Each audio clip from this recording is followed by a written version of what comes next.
Alright, while we're reviewing the cockpit section here of the brand new 2012 AR190, I wanted to go over some of the things with the helm and also the passenger side compartment here. If you look over on the port side here, what you've got is a glove box and a cup holder along with a hand grip.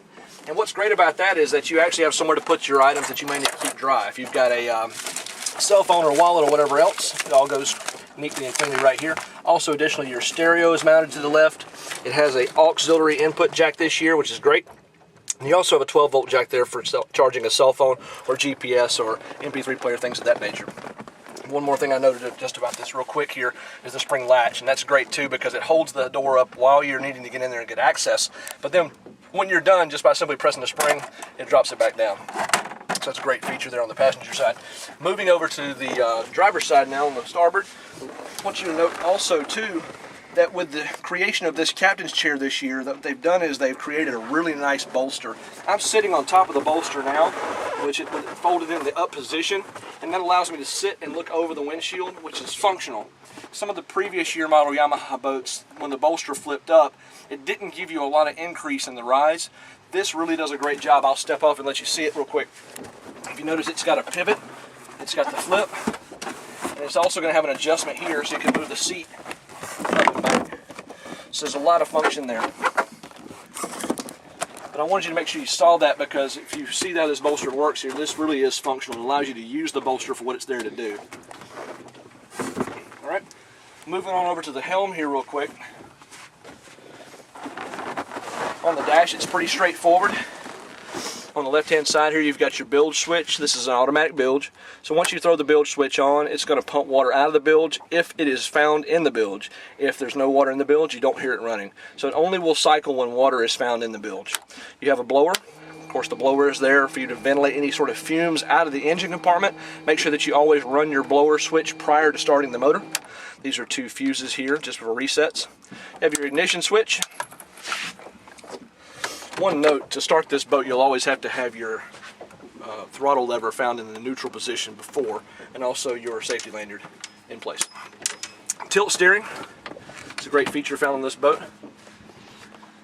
Twin gauges here, along with Yamaha's full 18 function instrument display. So that's going to give you things again like your average speed GPS. It's going to tell you things like your voltage and your fuel and all those things. Speedometer is also found with a tachometer. Really nice clean display. On the other side here you have your light switches, your horn, and because this boat has the all-new 1.8 liter motor, you're going to have the no wake mode with the cruise assist feature, and that's a great feature. No wake mode consists of 3 different speeds, so if you're going through a no wake zone and you need to maintain a consistent no wake speed, you have 3 selections. You're also going to see an increase in steering responsiveness at those no wake speeds because you're able to give a little more thrust, and as you know with jet boats, the more thrust you have, the more steering you have. Furthermore, when you go into the cruise assist feature, cruise assist is really helpful if you're trying to maintain a consistent speed as you're riding along. It is not a true cruise control feature, but it is mainly an RPM control. So as we're cruising along, let's say doing 30 miles an hour, if I want to increase the speed, I simply press the plus button. That's going to increase the RPMs, 200 RPM per bump, 8 positive and 8 negative. So you have a swing of 1600, 16 different selections that you'll have. So you have 8 to the positive and 8 to the negative. So that's a great way to control your speed without physically grabbing the throttle. Sometimes you'll find that when you grab a throttle control like that while you're underway, because of the vibration and the waves and things of that nature, the throttle, you may experience throttle chop, and that'll cause the boat to lurch. So it's just unnerving for passengers and things of that nature. So by using the cruise assist feature, it's going to help you to control the boat more smoothly while you're cruising. So I think it's a great idea too, and Yamaha's done a good job of developing it. So that's really the cockpit section here going through the helm.